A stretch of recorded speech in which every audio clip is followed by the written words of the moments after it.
BAZAAR. Hi Akshay, thank you so much for taking your time and doing this podcast with us. Really look forward to some amazing insights from you. Thank you, Pratik. Happy to be here.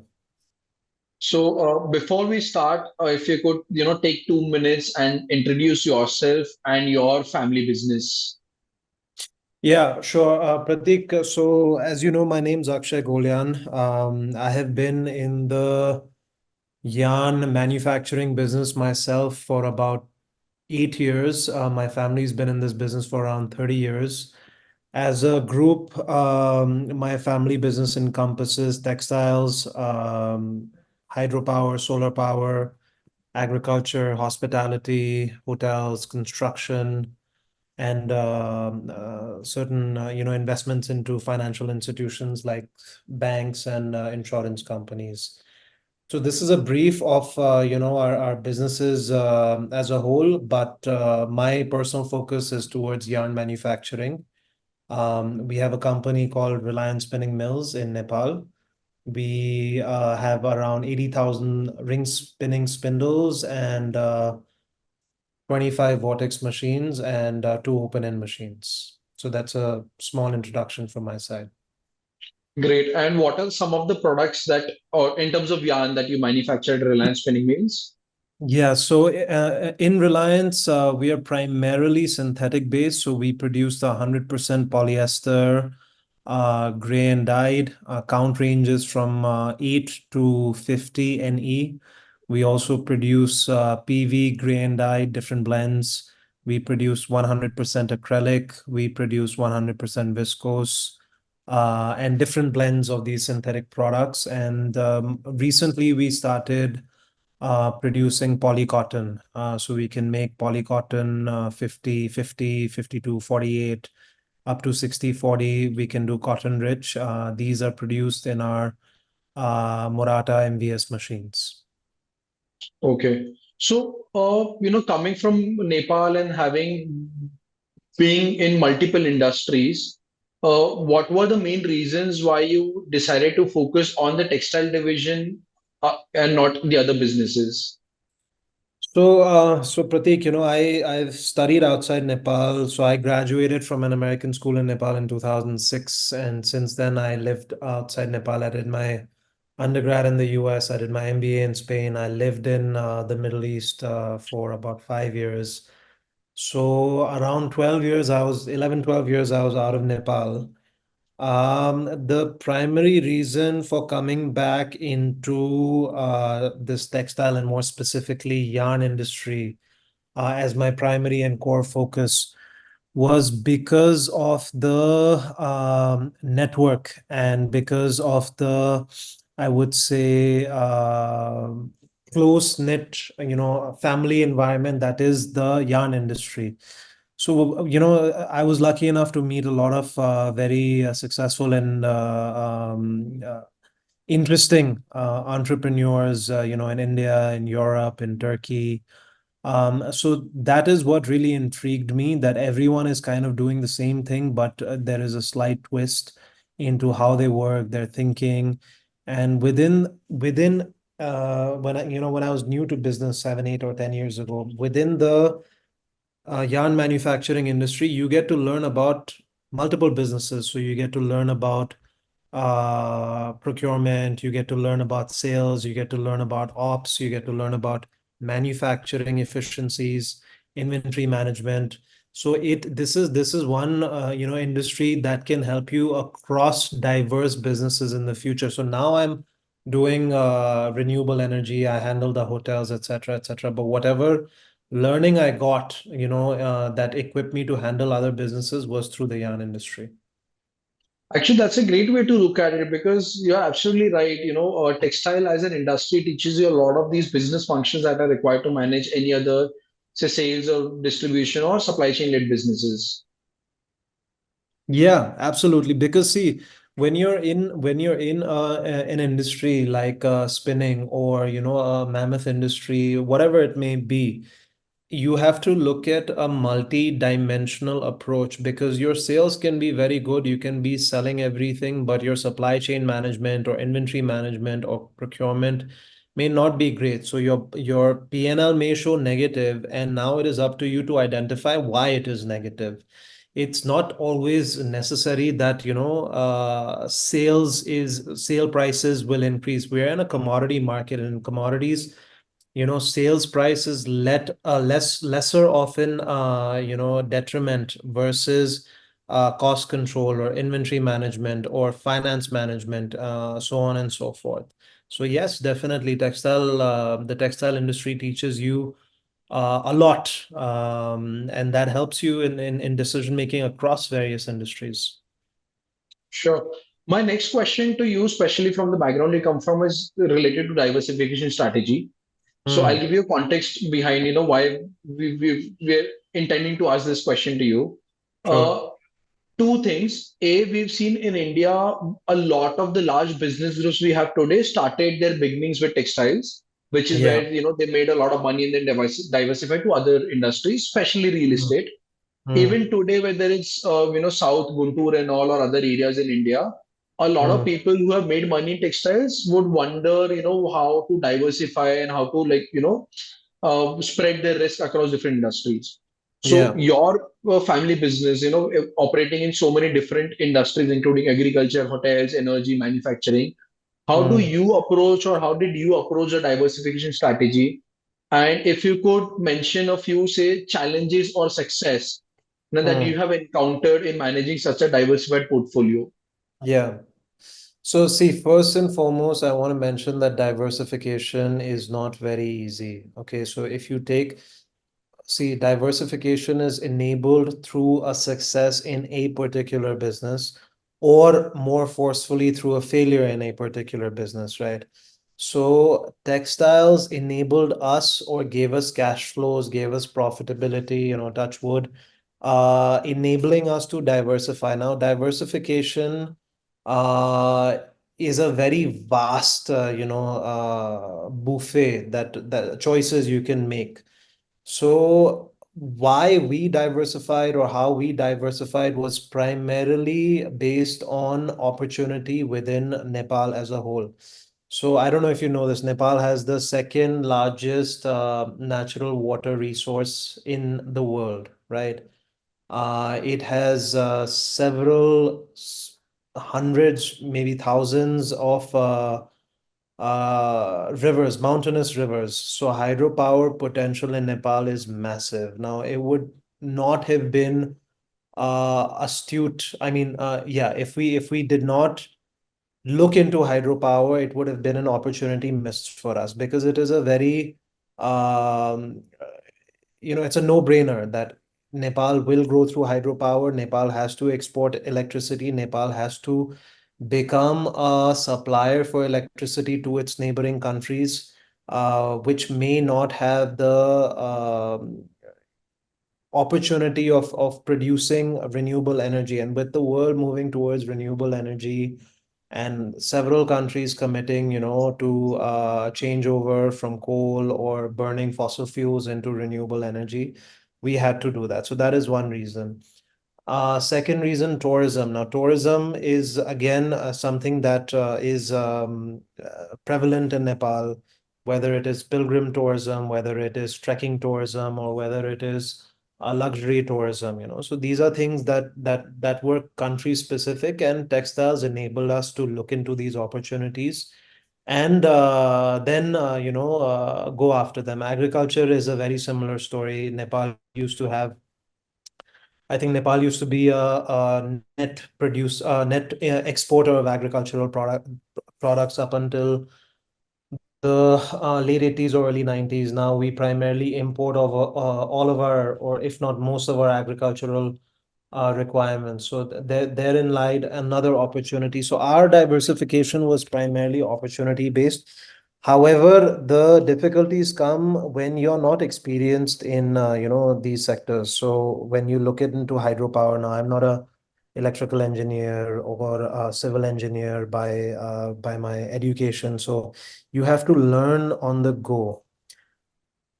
Making the decision to diversify versus putting in more money into what is working. For example, textiles. We could have definitely put back the capital, and instead of the capacity we have, it could have been double, triple, quadruple today. So it is a very personal choice. It is also a choice dependent on where you see the country or the economy or the world moving towards. So it doesn't necessarily always work. There are certain industries that we got into which did not work out. But I would say that in terms of making a decision to move into other sectors has to be well thought out, well researched. You have to have some opportunities in terms of the country or the economy, and then you have to look at the opportunity cost as well. So whether you're doing it for risk mitigation, whether you're doing it for a better margins, whether you're doing it for passion, you have to look at all of these scenarios and then arrive at a decision. But I don't recommend, personally, I don't recommend going too broad. So getting into, tens or twenties of different industries. Pick two, three, and if you have the capital, then you can look at diversifying into industries that work out for you. Sure, I think that's a great advice. So, two things that I could take away from your answer: A, look at opportunities which come naturally to either where you are based out of, or the local geography, like you Yeah, mentioned about the hydropower business. And secondly, look at your own skill sets and your own strengths and where it can be best applied. for sure. Great. On a slightly unrelated topic, because you mentioned about hydropower, because you mentioned that Nepal has a good availability of clean water and electricity. Would something like a semiconductor manufacturing business make a lot of sense there? See, I don't know, because we import most of our machineries that go into these power plants, right? But it may not, see, big tech machines may not work out here, because then the consumption here would not be as much as it would be, in a European environment or an American environment. The other thing here in Nepal, native to Nepal, there is a big challenge for any manufacturing plant, which we face as well. In order to be competitive, especially when you're exporting, right? Your freight costs should be on a lower side, because manufacturing costs can be repeated in multiple countries in Asia, wherein labor cost is more or less the same, power cost is more or less the same. Now, the differentiator is on logistics, which is freight. A, lead time, and B, lead time for your raw materials, and B, the actual carrying cost. Now, Nepal being a landlocked country, we only have the options of exporting through two ports in India. One is Kolkata and one is Visakhapatnam for imports. But primarily all exports happen through Kolkata. Now, Kolkata is a very small port, very expensive port. So when we export, even when we export our yarn, whatever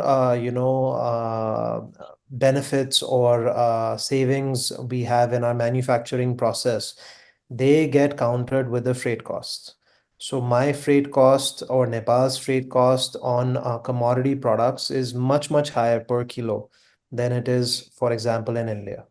Fair, makes sense, makes sense. Also, I know about your product basket, right? In yarn, you have a very good diversified portfolio, really good NPD, right? New product development. So at Reliance Spinning Mill, how do you look at innovation, whether it's innovation across the board or product innovation? And what are some of the, say, let's say, specific achievements that has contributed to your company's success? Yeah, so I'll tell you. So we are heavily invested in innovation, right? So in 2000, I think it was 2018 or 19, the Nepal government announced a big increment in the minimum wage. So overnight, our minimum wage went, it almost doubled. I think it went up by 70 or 75%. So it took away all our margins, all our profit on the income statement, and we were looking at a red for the upcoming year because of labor costs. It's the highest cost in manufacturing, especially when you have older machines. Right now, newer machines with automated technology like MVS, labor cost is not that much. So we were forced to look into product differentiation. Now in commodities, going, at a high labor cost, which is higher than India, it's impossible to compete. So I went and visited a few plants in India. I went and visited a few fiber manufacturing plants in India. I spoke to a few industry leaders, and all of them were consistent that, you have to invest in innovation, you have to invest in technology. So what we did back in 2018, I think it was, is that we sanctioned a new product development plant. So it's a miniature plant. uh, it's basically a replica of the entire spinning system from blow room to autoconer, but in a miniature version where you can do multiple trials of small batches. Small batches means even up to 5 kilos, 10 kilos. So that led us, or that enabled us, I should say, into developing certain products for the Indian market, for the Turkish market, for the local market, which were high margin and which not necessarily had, like, 10 containers or 20 containers per month of orders, but it enabled us to have about 150 200 tons per month of high margin products, which then, it had a domino effect wherein different, I would say, branches of a certain product came. So, for example, if one product worked in one market, then a slight variation of that same product in another market was done. So that really helped us navigate, those times. But yes, innovation, new product development, differentiating is very, very important in today's day and age. There is innovation done in fibers, there is innovation done in yarn, in fabric, in garments. And we as a world, we as a generation are moving towards more sustainable products. And that is something that we need to continue to encourage as well, because we have used up a lot of resources on our planet already, a sustainable way of life is definitely the future.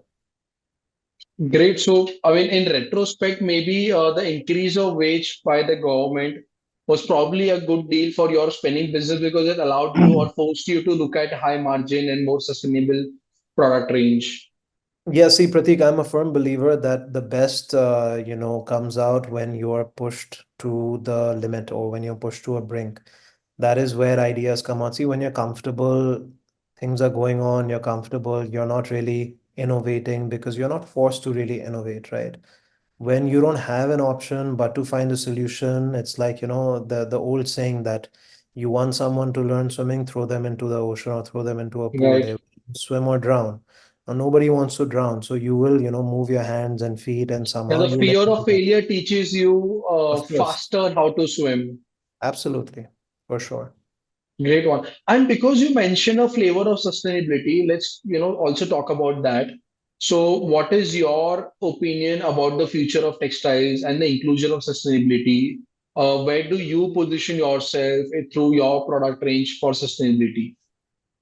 So, we are a sustainable certified company. We are GRS, certified.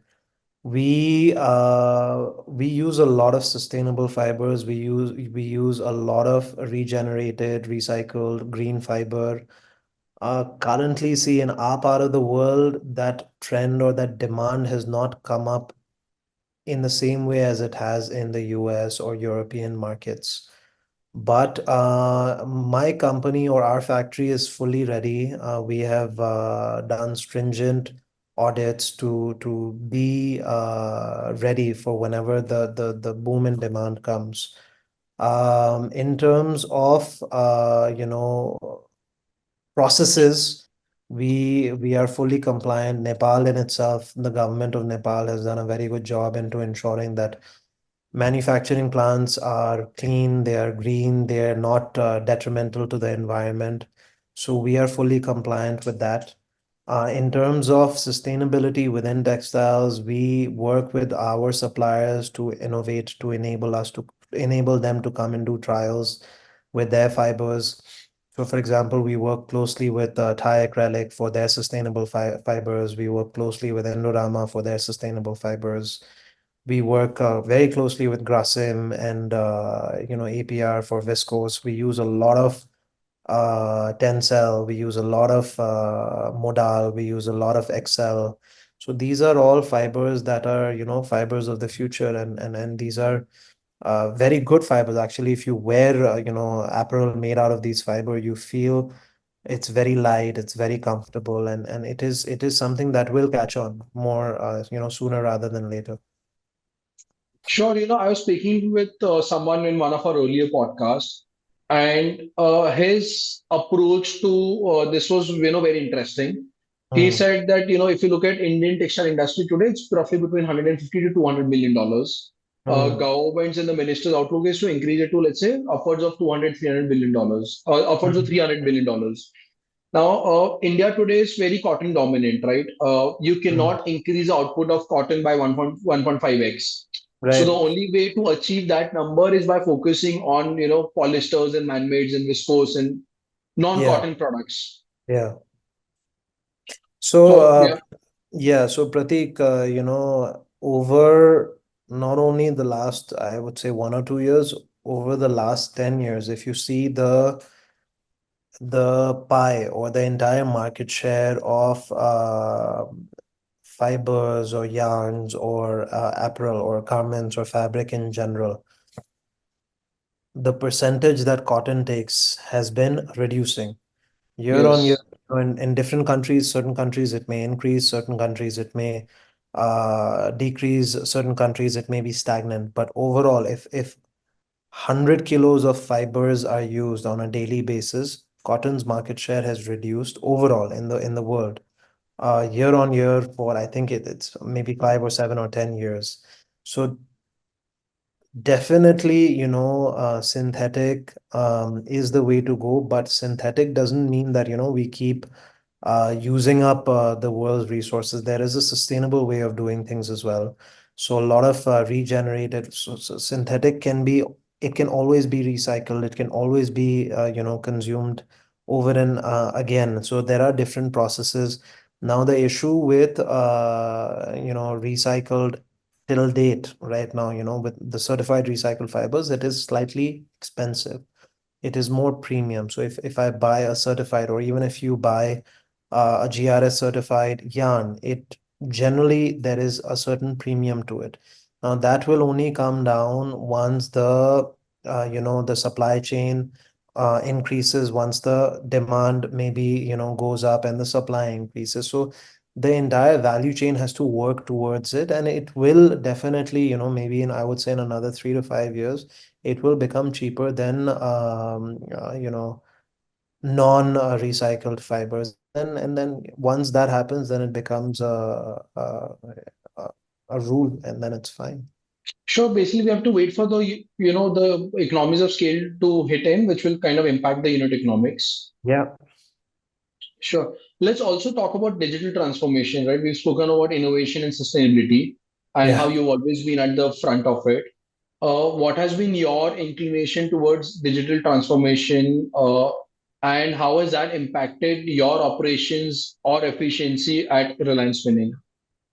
So, Pratik, we have been, one second. We have been in, I mean, digitally, I would say, ready in Reliance since the very beginning. So we have in Reliance, it's called, I mean, it's an IT team. I forgot the name, but we have an in-house IT team. We have an in-house software that we developed back in early 2000s. It's a customized ERP, I would say, that has enabled us to keep track of a lot of things that a lot of manufacturing companies at that time did not do. But I will come back to that. So in all my other companies, whether it's energy, whether it's hotels, whether it's agriculture, whether it's construction, so the entire group of companies that are under us, we are SAP enabled. So we just rolled out SAP HANA 4 Okay. about few, I think 5 or 6 months back. And it is very, very, I think digital transformation is very, very needed now with the I would say launch and more and more use being taken of artificial intelligence, predictive AI. That is something that we can't be scared of anymore, and we can't, be resistant to it anymore. That is something that we need to now learn to incorporate. So I was speaking, for example, I was speaking with my HR, my CHRO yesterday, and she said that she's already using AI for example, to generate JDs, right? To generate a lot of CVs to help our people understand a lot of requirements that they may have. So AI is here now, and we have to come to terms with it. How we apply it is something that it has to come from within us, and we have to understand that what is the maximum benefit it can give us. So I was speaking with certain consulting companies because I'm going to do an SAP launch for Reliance as well, and how to incorporate AI into ERP is the next sort of hurdle that everyone is working towards. So it really helps, and digital transformation or digital investment is something that we cannot delay any further. I mean, you will get left behind. You will get left behind. So predictions of market prices, for example, predictions in our language, predictions of volumes, predictions on raw material prices or labor prices, or when the demand will come, or when to buy, when to sell, when to hold, optimizing production, machinery settings. All of this is now going to be because there is so much data. We have so much history, not only our factory but all these factories that are running for 30, 40 years. If you have that data, you put it into an algorithm, and you let AI do its job, and it'll tell you that this setting has worked the best for you in terms of power efficiency, in terms of output, in terms of yarn parameters, in terms of quality. So these are certain things that we are looking into now, and we have to look into it. Sure, that's great. Also, lot of uh, textile businesses in India want to build an export business, but most of them are predominantly domestic. Because you have built a predominantly an export business, if someone want to understand how do you build an export business, Yeah. how would you kind of summarize this? What are the, let's say, put it in action steps 1, 2, 3, or bullet points 1, 2, 3. These are the things you Yeah. need to do to build an export business. Yeah. So firstly, when looking at exports, you look at your product portfolio. Okay, so for example, we are primarily into polyesters and polyviscose yarns, right, and acrylic. Then once you know that, okay, this is what we produce or this is what we can produce, you look at open up the World Economic website or whatever. You look at import data of various countries, and there are websites available where you can put in the HS code, and you can look at import data of different countries. How much yarn are they importing? From where are they importing, etc., etc. Then, once you have, let's say, 8 or 10 countries, then you try and find a point of contact in that company, or you try and find someone from somewhere. You try and find an agent. For example, if it's in India, you can find an agent in India. You tell them that, look, I'm looking into exporting my product into XYZ country. Give me a lead, or connect me, or whatever it is. So agents are one way of doing it. You can definitely go through them. But how I did it, so I'll take my example now. When I had to, so before I came into the picture in my company, we used to export maybe 1 or 2 containers every 2 or 3 months in Turkey. When I came into the picture, I saw that, look, Turkey is a good market. We sitting in Nepal, we have a duty benefit as well. So why aren't we looking into increasing our range there? So what I found out is that we were working through an agent, but agent does not only work for you; they work for multiple people. So I said, okay, let me try and approach 1 or 2 buyers, 3 buyers, etc., etc. I had a friend in Turkey.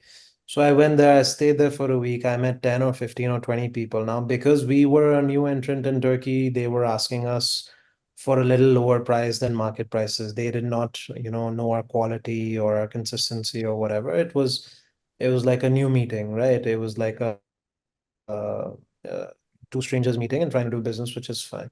So I told them that, look, I will give you one container or two containers at your price points. If the quality is good, if everything is good, then you try and divert your business towards me. So I remember that particular year, I think it was 2015, 14 or 15. I went to Turkey 5 times in that one year. So 5 or 6 times. And after that year, by the second year, we were exporting roughly around 20 containers per month to Turkey. So you have to invest time. I would say the main thing is you have to do your research. Like I said, find the countries where your products can be offered, get connected however you want, and then spend time. Spend time and make an investment. The investment has to be time and a little bit of money. You have to be able to penetrate that market.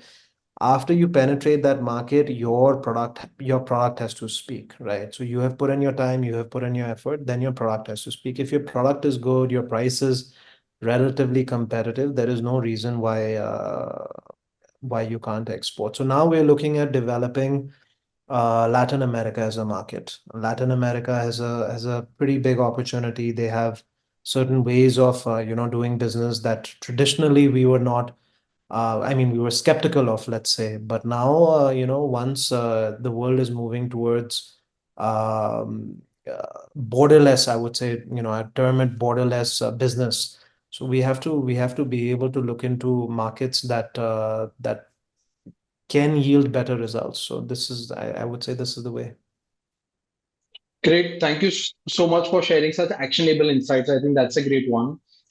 Uh, let's talk about your management practice. So, if you could say, name three management practice that you always or consistently apply, either generic or something specific to new product development or business development or strategic planning or production or inventory, well, wherever. But three or five management practice that you consistently apply. Yeah, see, I'm not going to give you generic terms. I'm just going to tell you how personally how I function. So whenever I sit with my team, we have to have a shared vision, whether you call it a vision, whether you call it a target, whether you call it a goal, we have to, Basically, an understand. alignment. Yeah, we have to understand that, look, here is where we are, here is where we need to be in 3 months, 6 months, 9 months, one year. I don't talk about 10 years, etc. No one knows where you're going to be in 10 years, right?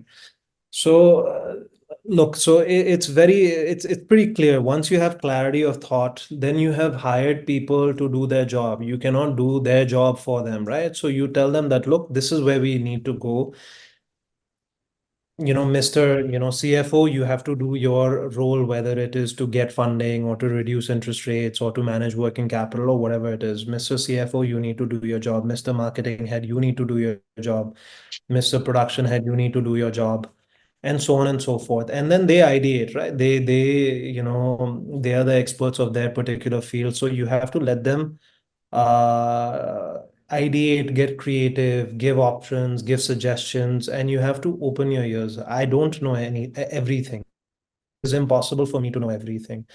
So my managerial practice is very simple. Let the experts or let the professionals do their job. My job is to filter out. My job is to figure out the best possible option for the company and to enable the team and create a situation where they have a maximum chance of succeeding. If they succeed in what they do, by default the company succeeds, and by default we achieve what we want to achieve. So I don't interfere in day-to-day business. Whenever there is a problem, yes, I'm involved in finding solutions. So if I have to summarize, Prateek, then it is, to agree on a target, to monitor situations, to review, and to resolve problems. So we give our best, and then whatever the outcome is, it is. And the most important thing is not to let, if things are not going too well, not to let that malpractice or not to let problem get bigger. So that is something that we as a generation we miss out on, whether it is discomfort in confrontation or discomfort in having a difficult conversation or whatever it is, you know. So whenever you see that, okay, look, this is not going too well, you have to talk about it, you have to find solutions, and you have to time bound it. So, two or three or four things that you wanted to know. So monitor deadlines, targets, and letting people ideate and be creative. So these are three or four things that I definitely try and do.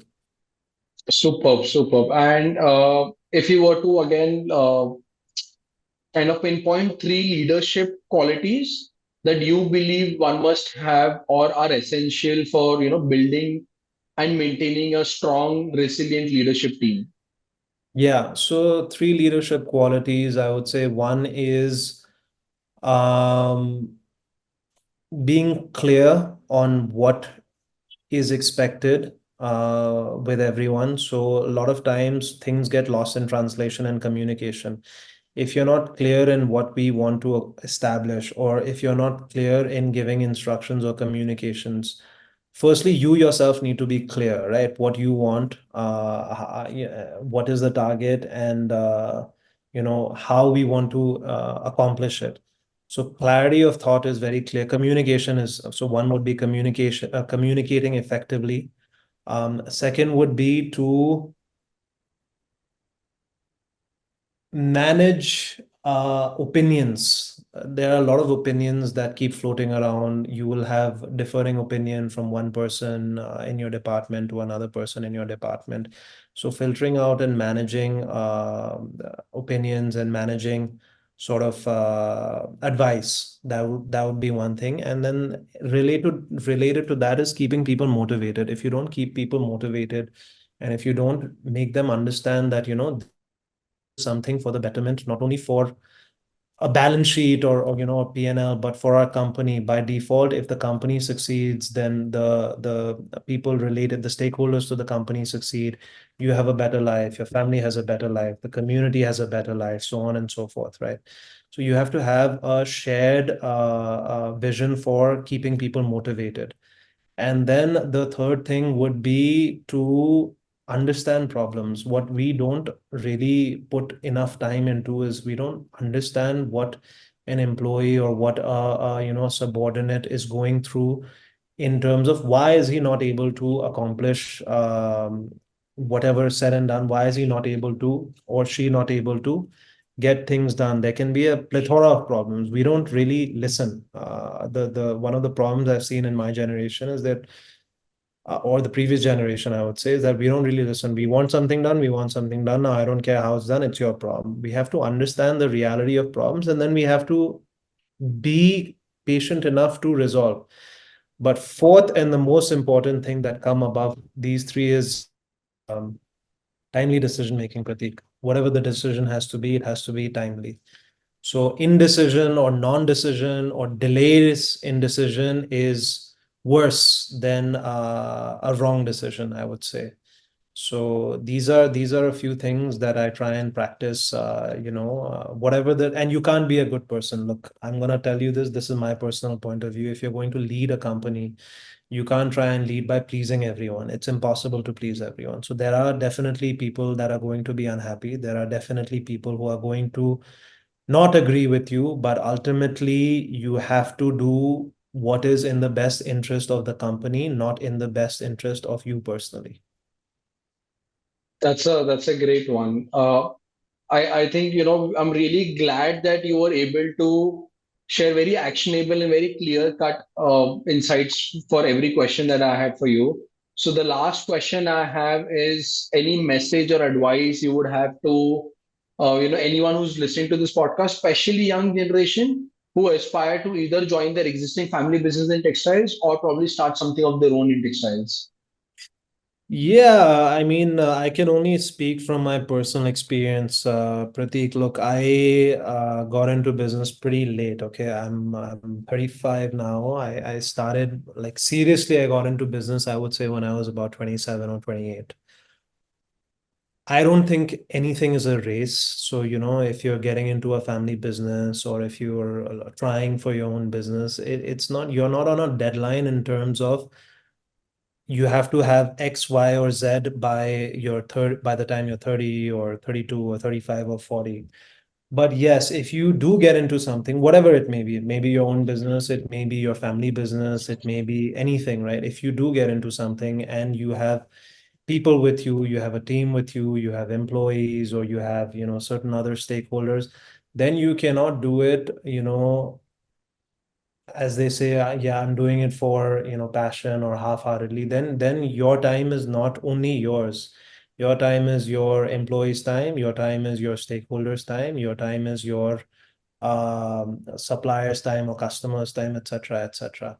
So you are not on any deadline for yourself, but yes, if you have gotten into business, then you have to work not only for yourself, but you're working towards, again, I'll say a shared sort of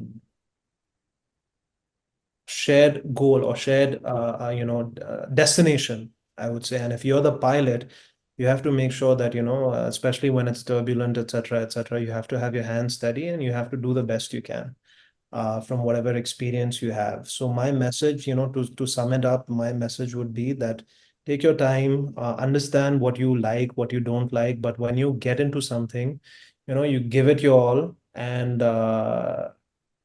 don't be afraid or scared or worried about certain failures. If you're doing the best you can do, and if you're trying the best you can, success will come. It may not come today, it may not come tomorrow, it may not even come the day after tomorrow, but the day after that, it will come. That I promise you. Thank you so much. That's a great one. And before we conclude, just a quick rapid fire with you. Sure. Uh, Tea or coffee? Coffee. Okay. Favorite book? Recently, I've been reading Diaper Dude. So I just became a dad about 3 weeks ago. So I've been reading how to become, how to Congratulations. thank you. How to Baby be boy or a baby girl? baby boy. Okay, nice, nice. Yeah. Congratulations. Thank you. Must be interesting times now. Yeah, it is interesting times, man. I get to see a lot of nighttime waking up in certain hours that I would not be up. So it's a different view to the world, but it's very good. Nice. And favorite app on your phone? Favorite app on my phone would be calculator. No, I'm just kidding. Favorite app on my phone would probably be Google Chrome, because I search everything. Like I said, I don't know a lot. When I'm in part of a conversation where some term is used or something is used, then I just like to Google and learn about it. So Google Chrome, yeah. So that means you have very high level of curiosity. Yes, very high, extremely high level of curiosity. I like to know things. I like to learn things. I learn something new every day. So certain times, my wife will use a certain term, or she will refer to a certain event that happened, yesterday or day before, a worldly event, and I would not know about it. So I would Google it and I would try and read about it and understand it. So yeah, yeah, definitely. And I think But I think that's calculator actually is one of the most useful apps on the phone these days because we are no longer living in times, when we have those physical calculators in front of us. no, but I think, you and me, maybe, I mean, I don't want to go on and say we're the last generation, but luckily for us, we were born at a time where calculators were not that prevalent. So we had to learn math, without calculators, etc., etc. So I'm, touch with it. I'm pretty decent with my numbers. So but yeah, Nice. with these apps and technology, etc., etc., things become much easier, and so it should be. Right. And if you could switch roles with one team member slash employee across your group or maybe your yarn business for one day, who would it be and why? I will keep Jan, Pratik. I would want to be a shop floor worker, and I would want to be a shop floor worker to understand the difficulties in 1 kilo of production of yarn, and I want to understand how the reverse chain of command works. So I'm making the product. My supervisor is, managing the floor.